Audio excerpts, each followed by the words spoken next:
This is the GLASSNET Early Career Researcher Launch Award. So if that's what you were hoping to do today, you're in the right place. um, and we're calling this workshop a community development workshop. You'll see why in a minute.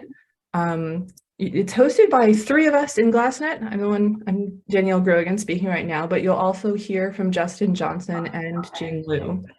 So we'll be tag teaming here a bit as we introduce what we're doing today.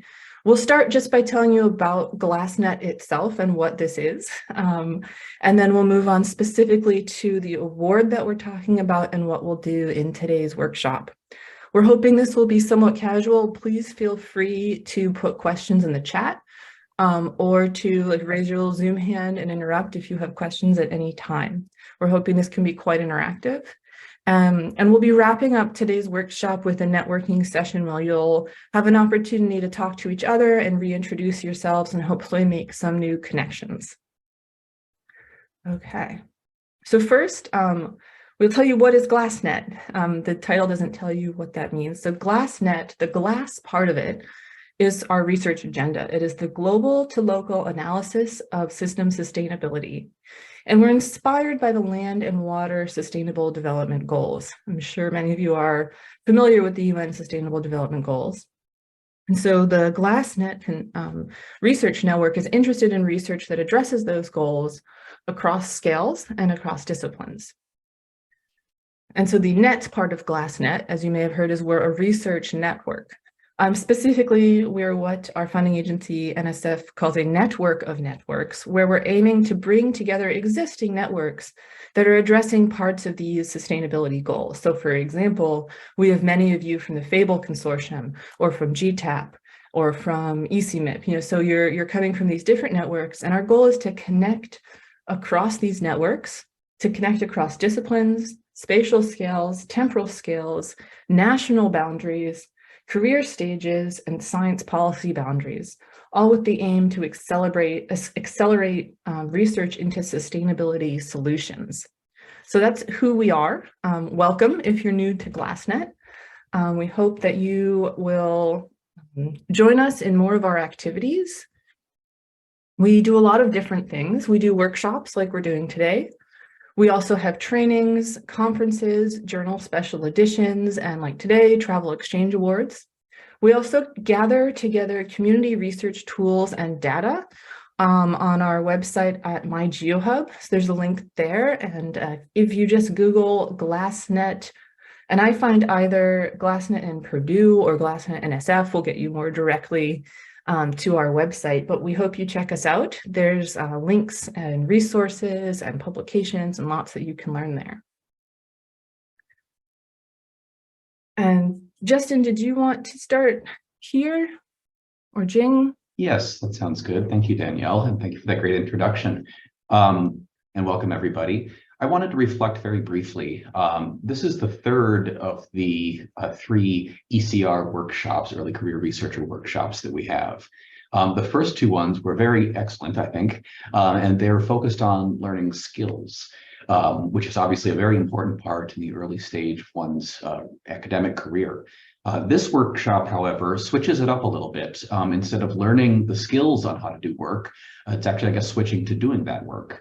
And just reflecting on my personal experience, a lot of the doing of work comes down to learning how to network, learning how to bridge different research communities, brainstorming with a diverse group of people to come towards a topic, and then also getting grants. This is a small travel grant, but this is exactly on that track of what we're talking about. And maybe I just wanted to also comment so you can see the link below to the past workshop materials, member profiles. That's going to be on our GeoHub page. And so if you missed some of those previous trainings, feel free to check those out. But a sort of interesting thing I wanted to also reflect on is this award now is in its third year of its NSF funding for 5 years. And when we first started proposing this work to the NSF, I at least was an ECR, and I guess now technically I'm not. I guess maybe people are given a little bit of freedom on how to define themselves. But I think this has been a really great way to sort of launch my career. And I hope that, this is one set of workshops that get people thinking about how to launch into a research agenda that isn't just a traditional discipline all on its own, but instead is one that spans multiple local and global scales, or multiple research networks, or multiple different methodologies. So next slide there, Danielle.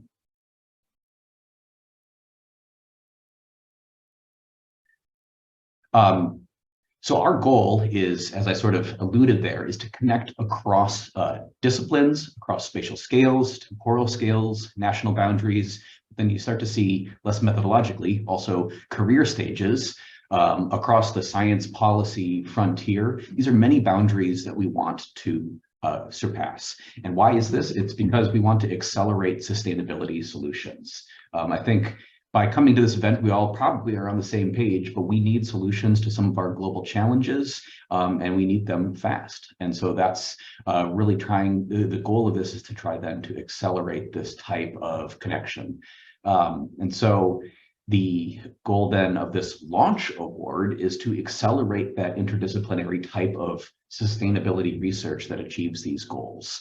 And it would be then to launch, hopefully, someone who gets this award into a new research collaboration, set them up for grant proposals, also fund going out for trainings, but in general, support early career researchers as they build a professional network across these disciplines and boundaries.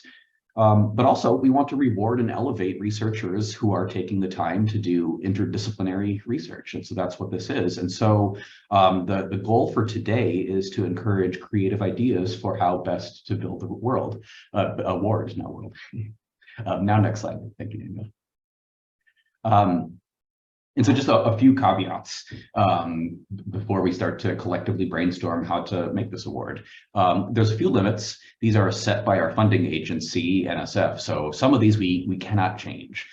So one big thing to note is that the travel must be in one of these three categories: from the United States to another country, from another country to the United States, or fully within the United States. And so if you're good at logic, you can see the one thing it doesn't fund is from a non-US country to a different non-US country.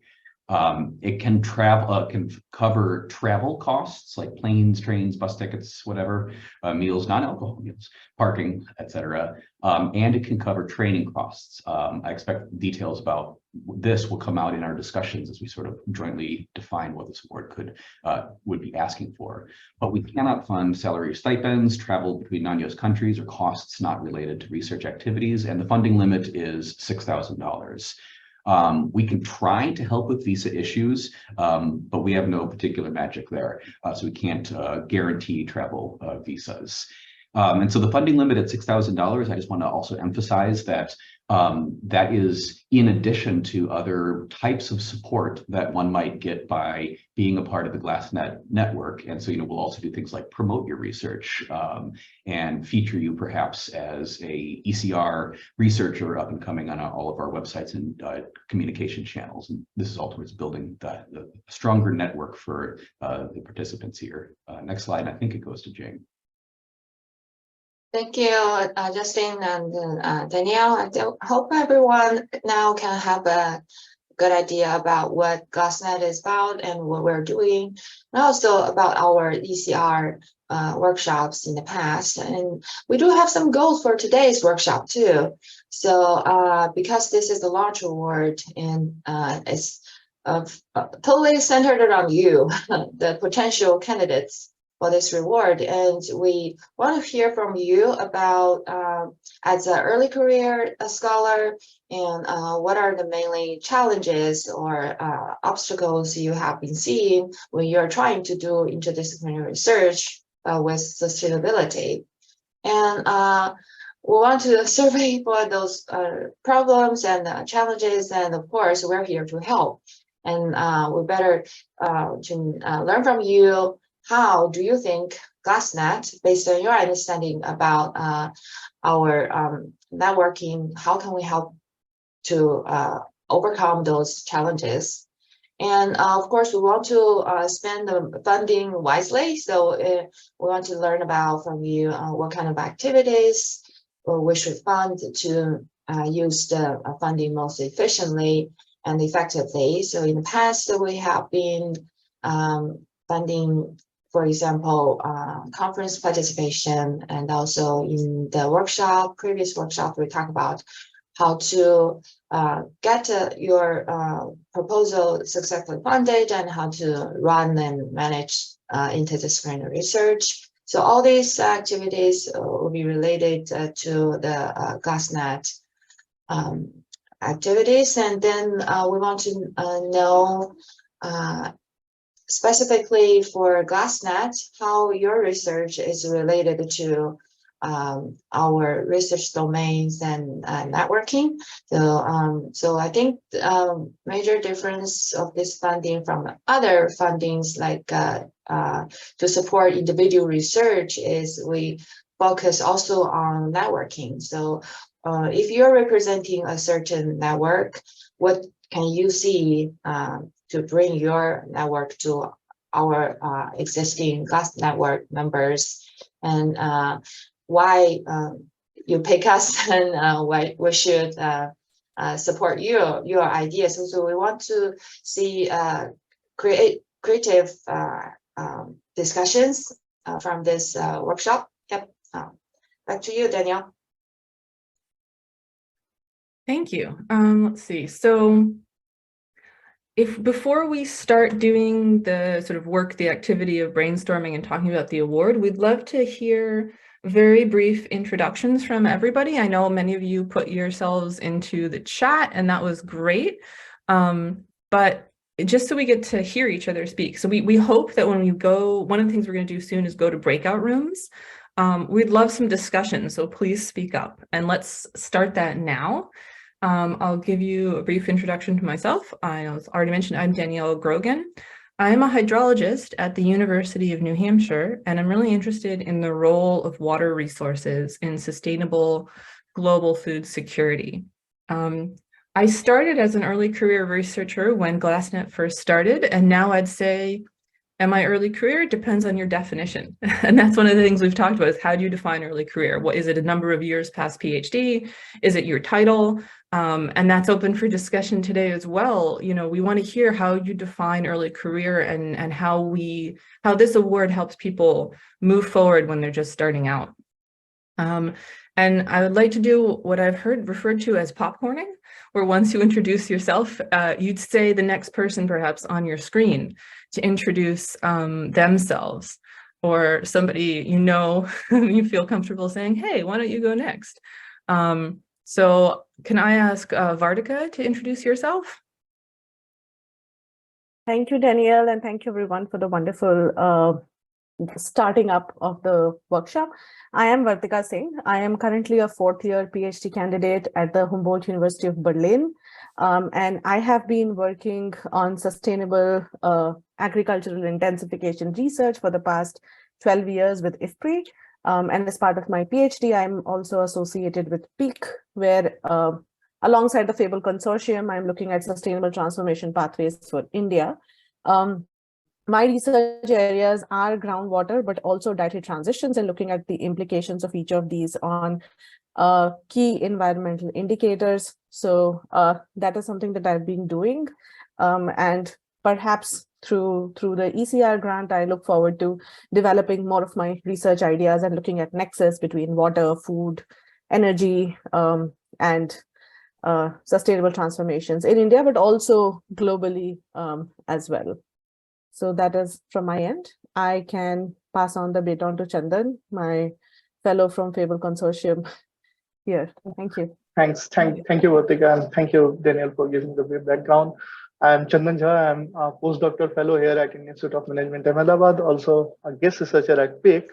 So my research background, my PhD was based on the climate adaptation for the agriculture sector in India, but now I am moreover working on sustainable food and land use system for India as a part of the FABLE Consortium objective. So my research interest lies behind creating a sustainable pathway for food and land use system based on the sustainable intensification, nexus between energy and food security, So I'm looking forward, I mean, through this ACR network, I may get involved and try to find out more opportunity for global energy and food security issues. Yeah, thank you. Thanks a lot.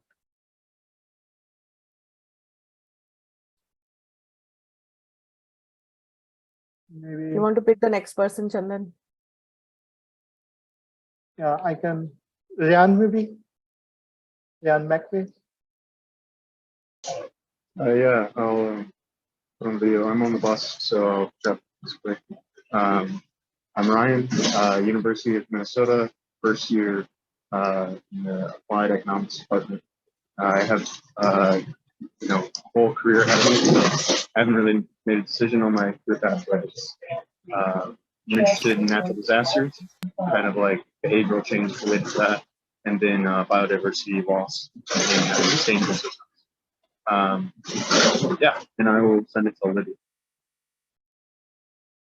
Hi, everyone. Yeah, my name is Libby Kula.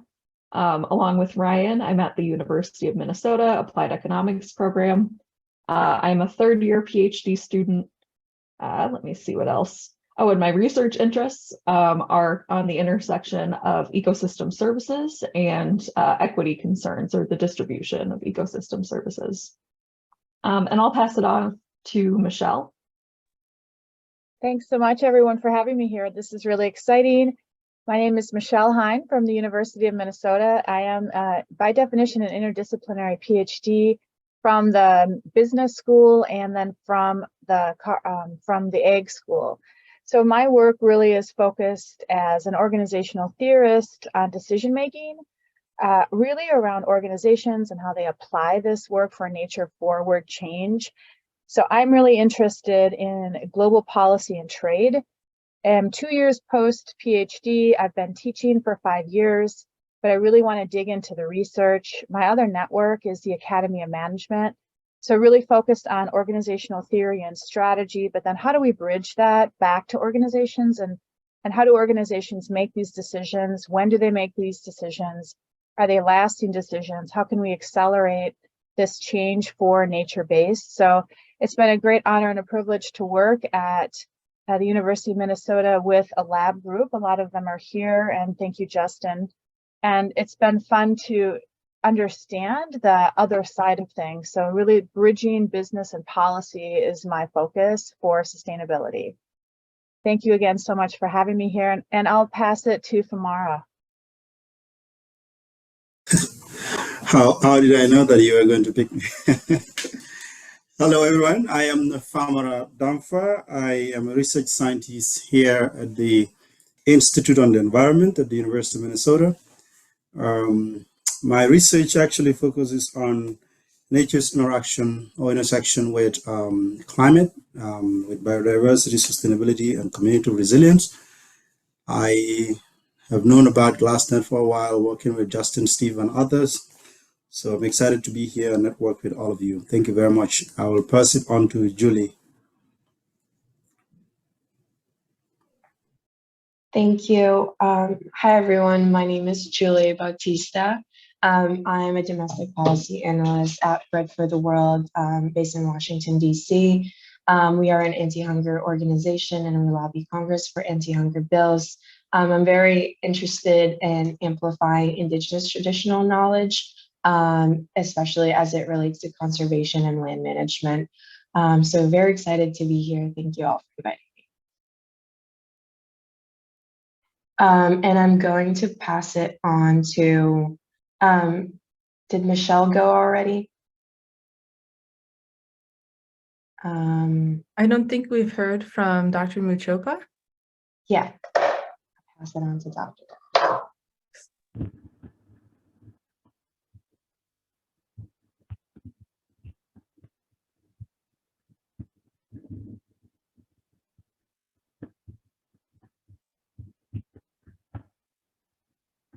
Are you available to introduce yourself, Dr. Muchopa?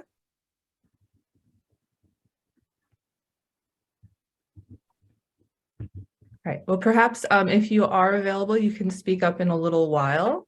Let's see. Have we heard from? I think we haven't heard from our hosts. And also Camilla. Yes, have we heard from Camilla? Thank you, Jing. Thank you very much and nice to meet you all. My name is Camila Bertranu and I'm working at Fundación Bariloche right now, the Bariloche Foundation in Argentina. I am quite an early career, at an early career stage. I'm going to start my master in philosophy at Cambridge in October. So, and I hope that progresses to a PhD program. And research interests in general at the Bariloche Foundation, we work a lot with land use and energy. In particular, for example, I'm very interested in the deployment of renewable energy in the Patagonia region and how, for example, the development of the hydrogen economy will have an impact on land use and, for example, biodiversity targets. So having kind of a holistic analysis of the deployment of renewable energy from other points of view and not only the energy aspect. And I'm from Argentina. I don't know if I mentioned that. So Yeah. Thank you. Thank you. Maybe we can do Jing, then Justin and Tom. Hey, hello everyone. I'm Jing Liu. I'm a research economist at Department of Agriculture Economics at Purdue, and I'm trained as applied economist, and I did a lot of work on modeling of economic modeling of agriculture activities and its interaction with land use and water use. So particularly how the water scarcity and the deteriorating water quality has been affecting food production as well as land use and some other environmental concerns. And I'm also the science coordinator for the GLASSNET initiative. And yeah, that's me. I'll pass it to Justin. Thanks, Jing. Yes, I'm Justin Johnson, assistant professor at the University of Minnesota here. Work a lot on ecosystem services and connecting them to general equilibrium economic models. I previously worked at the Institute on the Environment, so had some connections to others there, and just really am excited to see how this award comes together. So, Tom. Okay, the last popcorn popping here. Tom Hurdle. I'm the PI for GLASSNET and super excited to see all you folks. My background is really in the GTAP network, trade, environment, climate, poverty kinds of things. But this GLASSNET project is all about supporting you guys. So it's great that you're here. It's great that you're going to be able to channel your ideas into this. I think there are fantastic opportunities for all of you, regardless of who gets this particular award. There are fantastic opportunities for all of you to get engaged and to find support and network. So glad to see you all in such an interesting group. Thank you. Can I try now? Yes, please. Oh, thank you. I was having microphone issues. My name is Chieza Muchopa. I'm in, I would say, my 4th year after a PhD. I'm an agricultural economist, and I'm with the University of Limpopo in South Africa. My PhD was I used the GTAP model to model tariff liberalization for fruit and food products. So these are commodities for traded, or in fact looking at market access for those products to the EU market. So I'm interested in trade, international trade, and of course food security. And I would want to try also and now perhaps learn more and incorporate the climate issue, or and trade, especially with GTAP and ETC. And so that's why I'm interested in this network also. Thank you. Thank you so much. I'm glad you could get your microphone working. It's great to have you here. Before we move on, I also want to introduce Holly. You'll see on your participant list, Holly McIntyre. She is running the show, really. She's the person who gave you your registration link and whatnot. So as we move into breakout rooms, she's going to stay in the main room. And so if something goes wrong or you have technical questions, obviously you can message anybody, but you can also message her directly, and she'll be sending us some links in just a minute. let me go back to our slides. So let me give us our tasks as we go into breakout groups. We're going to go into 3 rooms and try to answer these 3 tasks. The breakout room 1 is really going to be brainstorming. What would you like to see this award fund? You know, given the aims that and goals we've outlined and your goals and challenges as a researcher, you know, we're hoping that we hear something, you know, if we hear we need funding to go to conferences, that's great, and we'll fund conferences, but feel free to be creative here. I always wonder what are the holes, you know, what's not being funded that needs help? And what can you think of that you're not seeing support for that you'd really like? Breakout room 2 is how to make interdisciplinary work not only doable, but rewarded for early career researchers. I think one thing Justin and Jing and I have discussed and found in our work is sometimes it takes longer to do this work. And that doesn't necessarily always fit in with career incentives. So what should we be doing differently to help incentivize and reward and elevate this work? Breakout room 3 is a little bit more nuts and bolts on this particular award. What are the key evaluation criteria? How should we be evaluating this? And you know, maybe it's a little funny to ask people this who are going to be applying, but this award is about you. And what do you think should the criteria be as we design it? We hope you're interested in helping us design it. There's a link in the slides. Holly is going to put that link in. We're all going to go to something called a Google Jamboard. All right, so when you're in your breakout room, click on this link that Holly just put in, and she'll put in the chat again when we're in the breakout rooms. And it's like a slide deck where the first slide says these 3 prompts again, and then breakout room 1 will go to the next slide. So we'll go to slide 2. So just there's like a little arrow that shows you which slide to go to. And in fact, if I stop sharing this, or if I leave this, can you guys see my screen with the Google slides? Yeah, so here, this is what it looks like. So it's like a slide deck.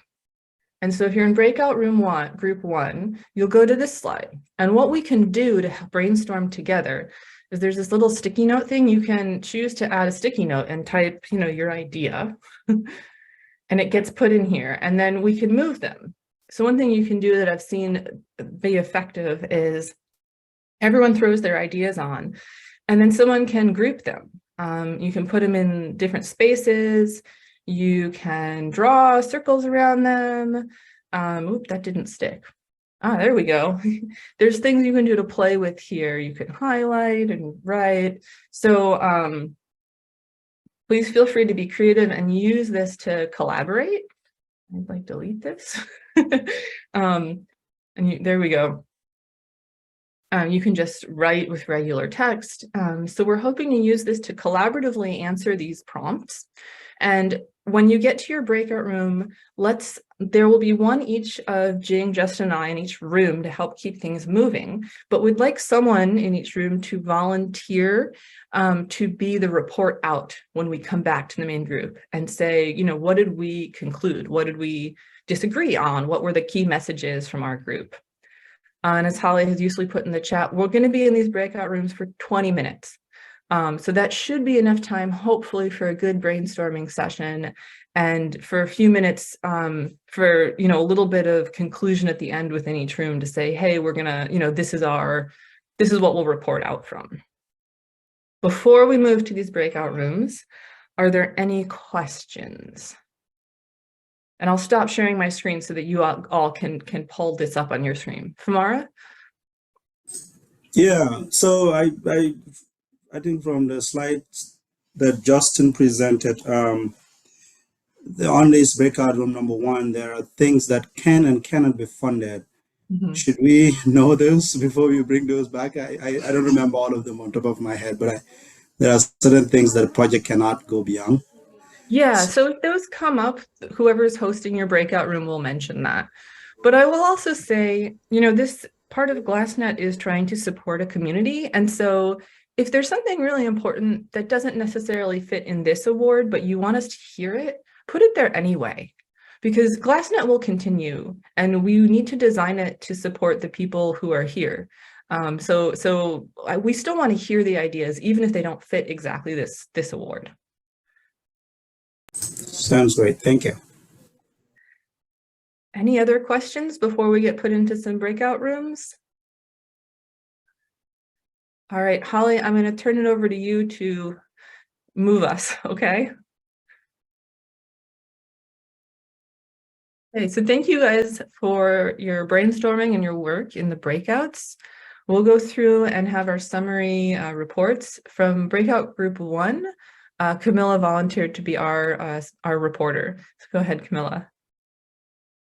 Thank you. Yes, so we spoke about 3 general ideas that were important for this particular area, which is what we would like to see from the award fund. And first, we talked about training and capacity building. For example, for people like me from Argentina, from the developing world, it would be very useful to be able to travel to the US and learn about experiences there. We also talked about the importance of travel, maybe to work on grant proposals. So not only on developing the proposals, but also in the brainstorming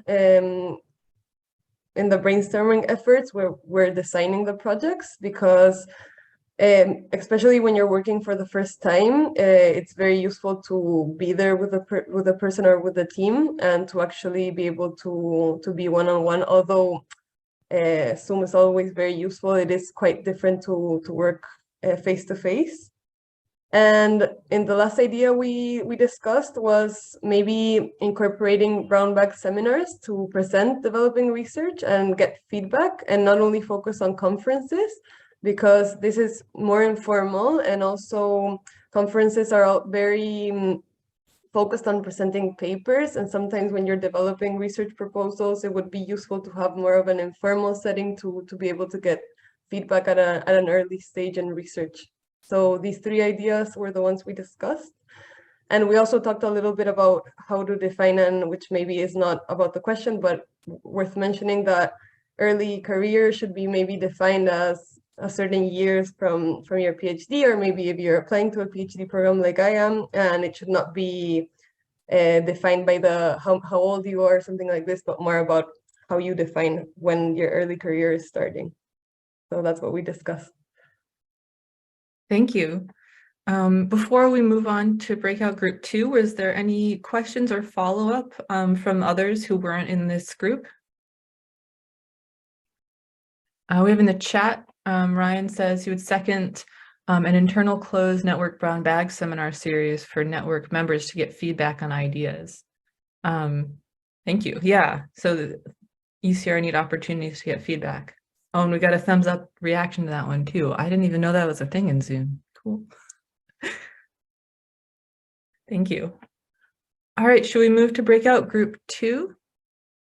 Hi, everyone. We had a great discussion, and this was with Justin, Chandan, and I, and Julie was there for a minute as well.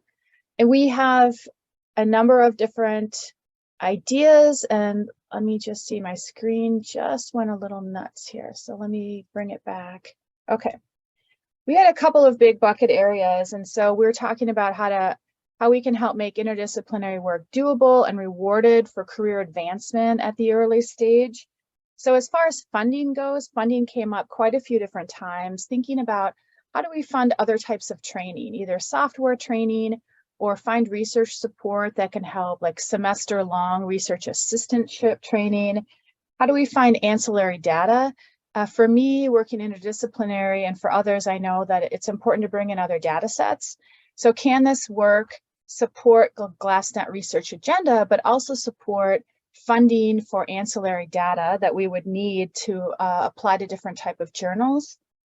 The other one we talked about were goals. So when we come together, understanding the goals, clearly, talking about the objectives, how do we work with other host institutions? Do we have clearly defined lab definition entry points, how to join this research? That kind of connects into communication. So we talked a lot about networking and how we can help build a better community, and also at the same time build the brand of GLASSNET. So can we come together on a regular basis and have low-key conversations, low stakes interactions, provide direction? Is there a way we can get an email list and a research agenda for all of the attendees so we can follow up more easily? How do we really build that community? How do we share that? Can we recognize GLASSNET related to our work? So another big component for our discussion was really about titles, recognition. As an early career researcher, Shandan is listed as a guest researcher, and that was a great idea. So can we actually have a title for being a part of this community? Could we place it on the website? And how do these different titles then enrich our work, share with others what we're doing? And that kind of speaks to our last topic, which is about goals.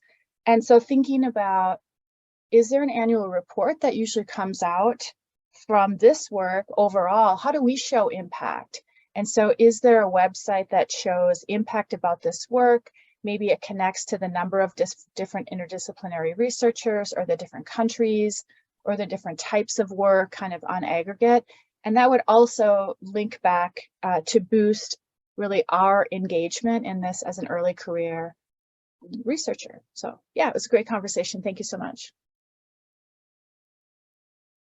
Thank you. Any comments, questions, or feedbacks from that summary?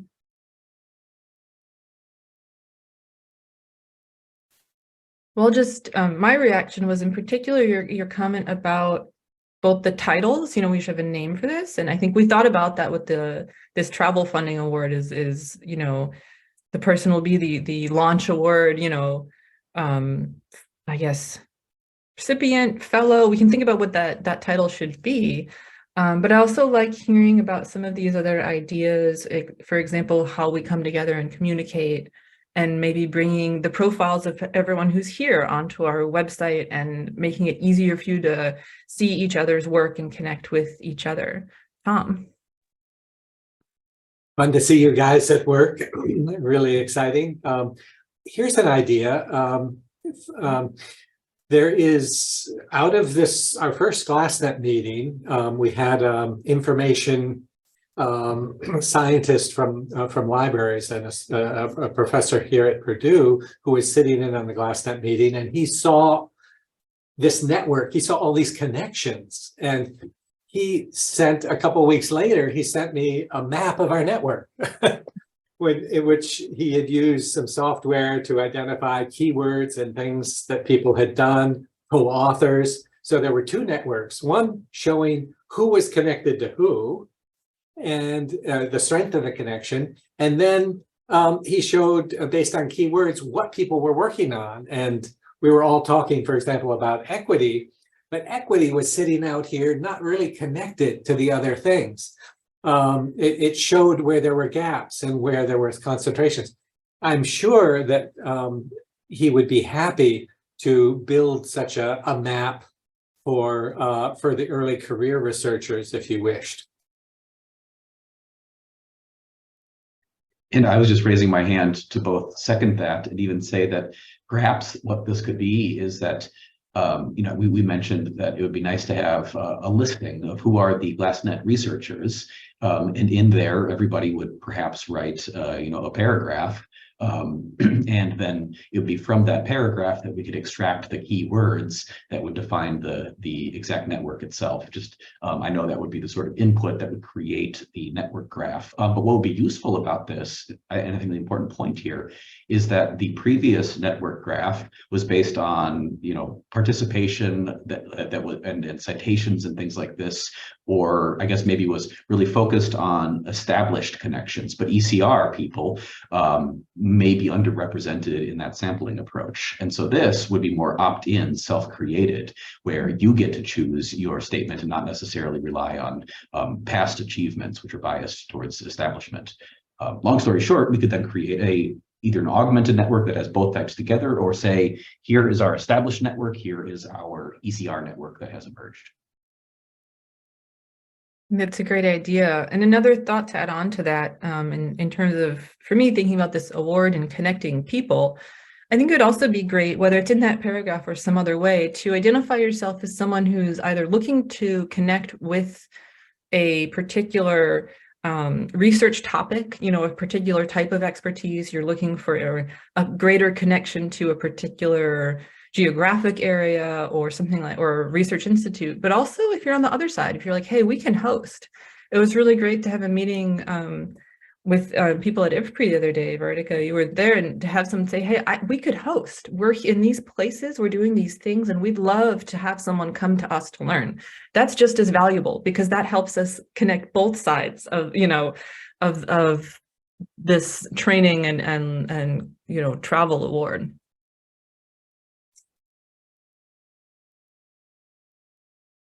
Awesome. I think let's hear from breakout group 3 then.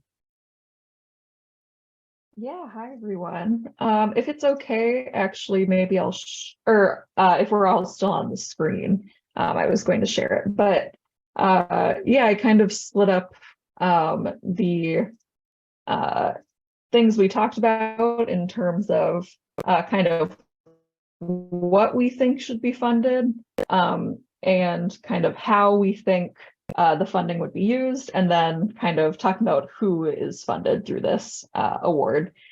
So first, for the what, it's definitely to support interdisciplinary research. So we talked specifically about, a lot of us in our group were social scientists, so connecting across social science with the physical sciences, with the environment, and we also talked about connecting various networks that already exist that should be taken into consideration in evaluating the applications, and also closely relating to GLASSNET priorities.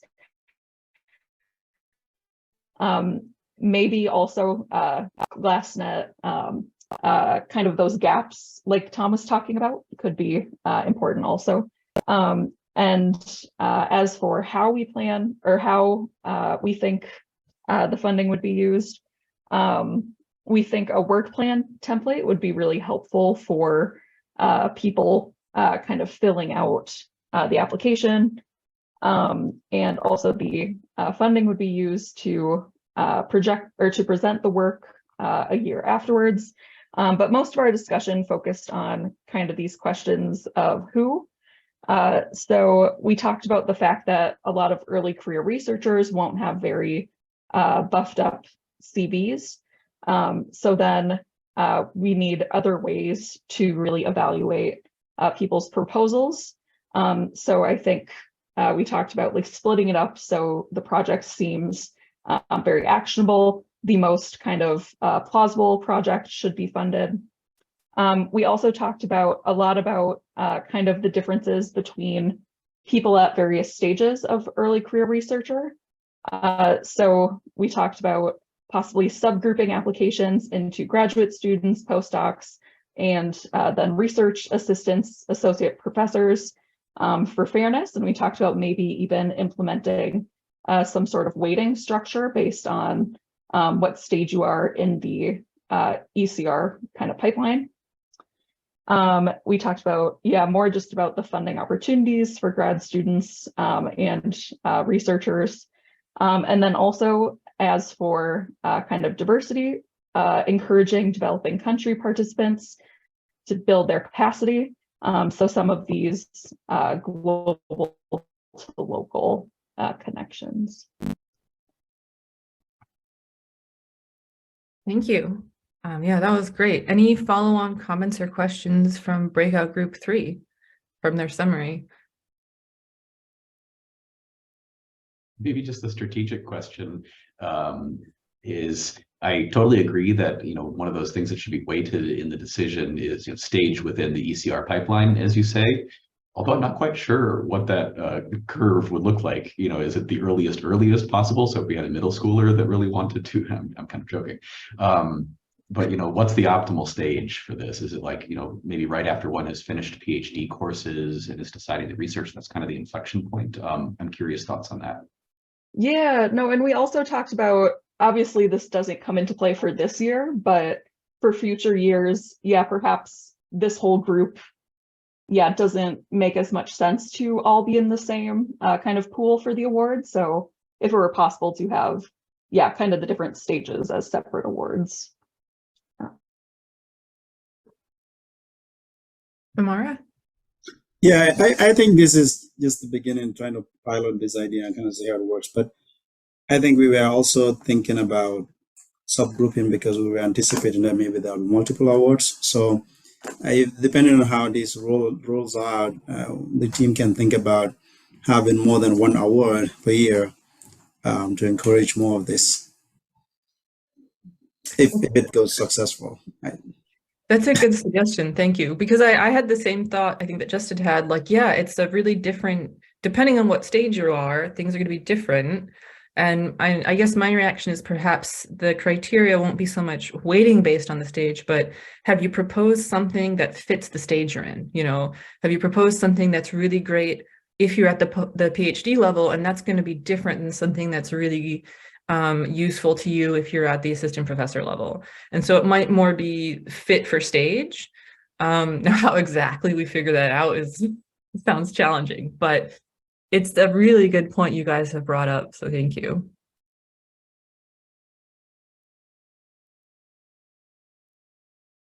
Right, so I think the last thing on our agenda, which we've sort of been hitting before we get into like closing remarks, is any Q&A. So at this stage, any questions that these discussions have not addressed, please speak up or put them in chat, and I'll just wait a minute to let people think about that.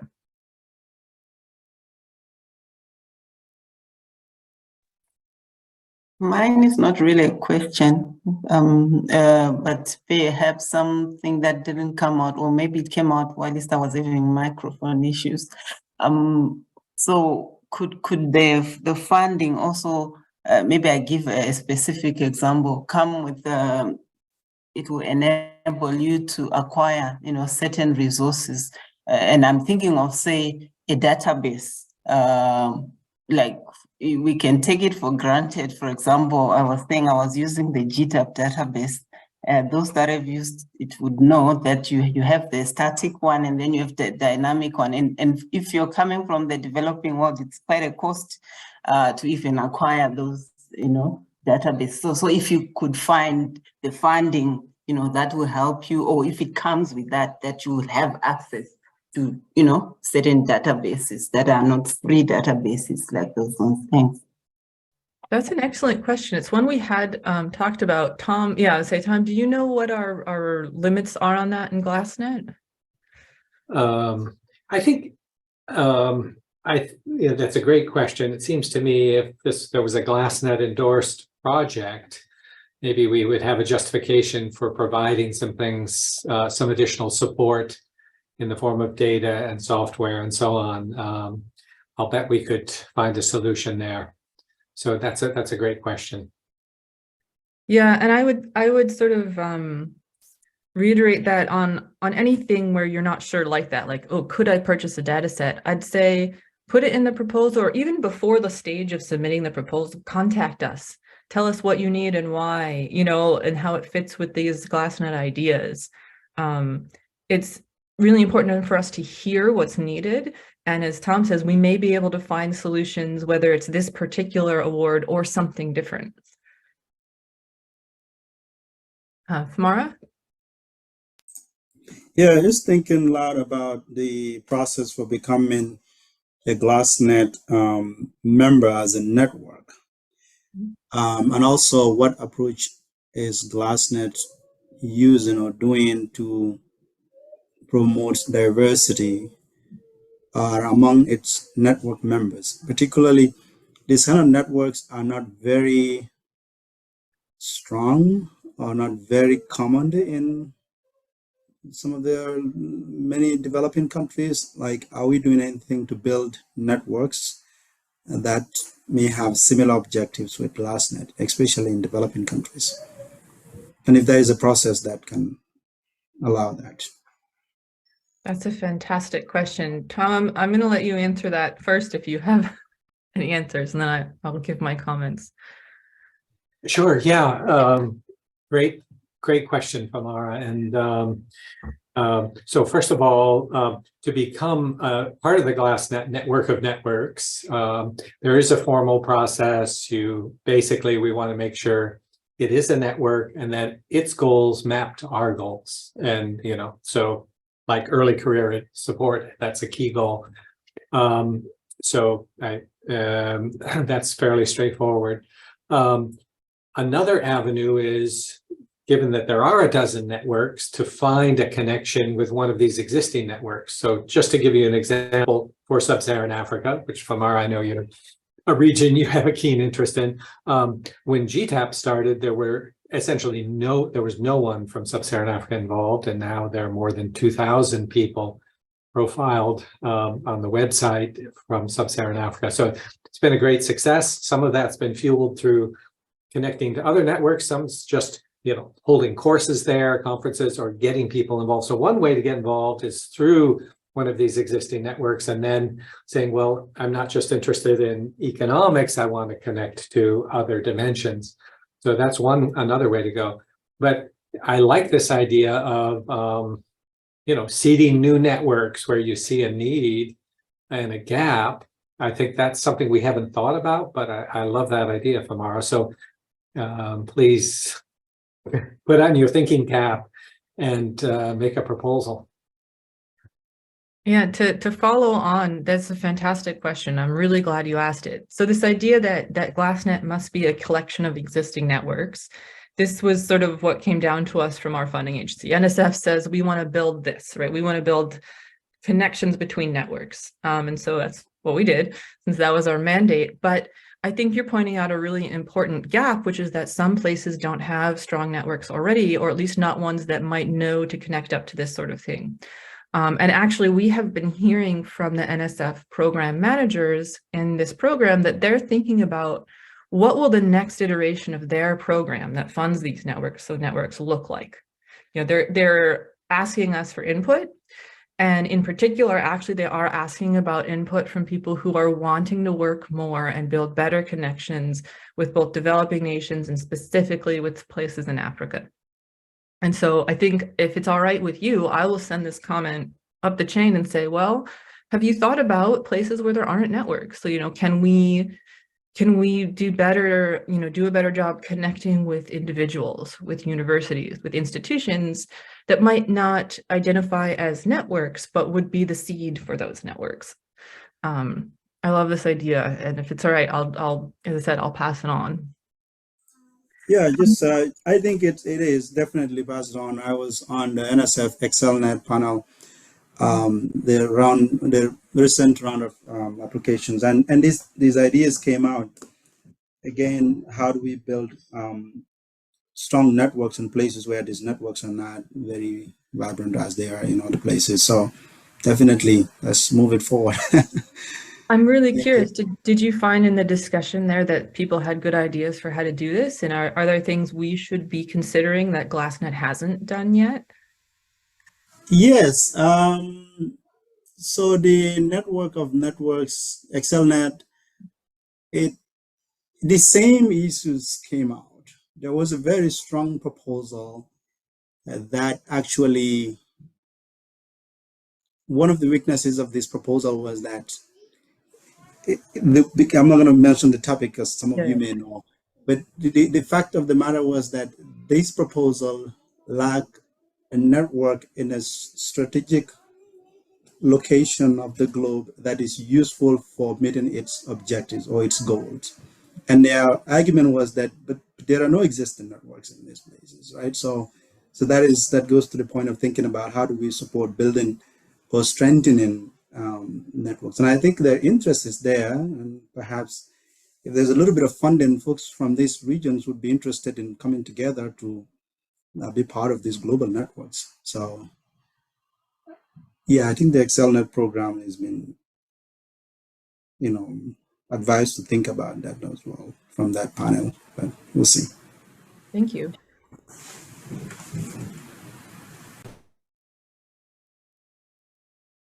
Any other questions or comments on any topic?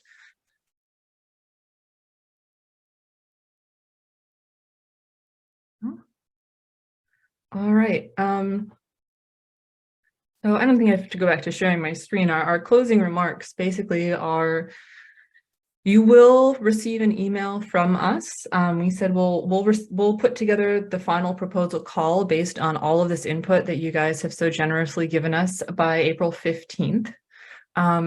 And I think I mentioned my breakout group. It'll be sent out through the GLASSNET email listserv. You may be getting those emails, but also Holly has all of your email addresses. I'm gonna send it out to the individual emails as well in case you're not getting those GLASSNET emails. I suggest you sign up for our listserv if you want to receive them, but we want to make sure you all receive this call for proposals.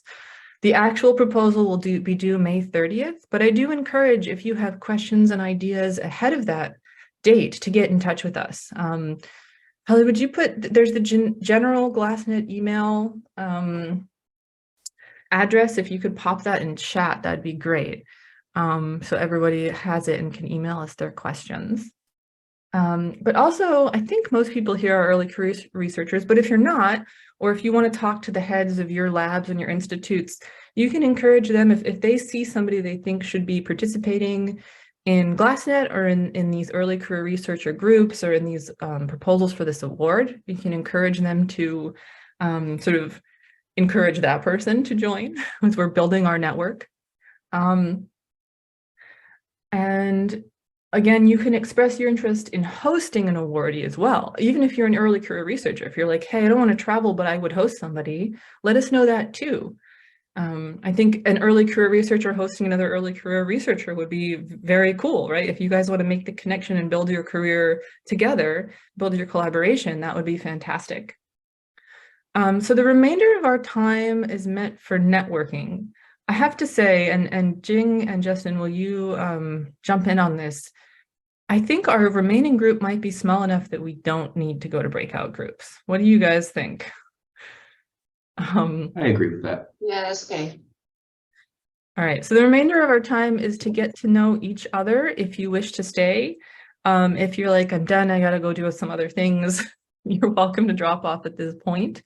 But if you wanted to ask each other more questions about your research, find out where you're from, what you're doing, perhaps seed some of these connections, like, hey, we should put together a proposal together.